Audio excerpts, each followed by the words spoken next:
বাংলাদেশের পর পাকিস্তানেও আন্দোলন ঘিরে ইন্টারনেটের গতি কমিয়ে দেয়া হলো। ফলে দেশটির সাধারণ জনগণের পাশাপাশি বিপাকে বাংলাদেশ দলের খেলোয়াড়রাও। দেশটিতে ইন্টারনেটের বর্তমান অবস্থা এমনই, পরিবারের সাথে যোগাযোগ করতেও বেগ পেতে হয় শান্ত মিরাজদের।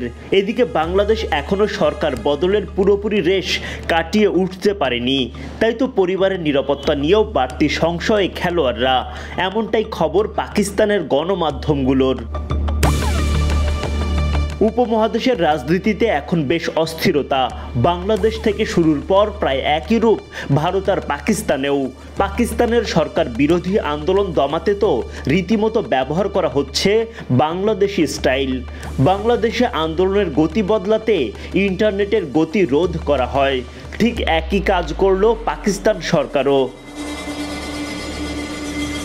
পাকিস্তানি গণমাধ্যমগুলোর তথ্য অনুসারে দেশটিতে ইন্টারনেটের গতি কমানো হয় 30 থেকে 40 ভাগের মতো।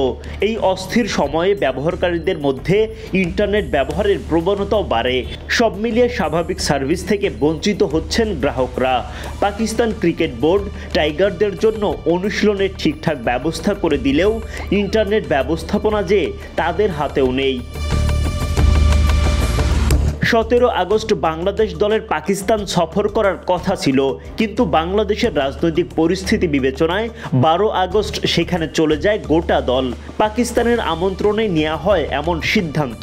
তবে দেশের রাজনৈতিক অস্থিরতা পাশ কাটিয়ে পাকিস্তানে গিয়েও আরেক বিপদ। সেখানেও শুরু সরকার বিরোধী আন্দোলন, ইন্টারনেটের ধীর গতি, যেটা টাইগার খেলোয়াড়দেরও ফেলে দেয় বেশ চাপে। এখন দেশ থেকে ভক্তদের একটাই প্রত্যাশা, সব অস্থিরতা কাটিয়ে ভালো থাকুন টাইগাররা। Adnan Ahmed, BD cric time.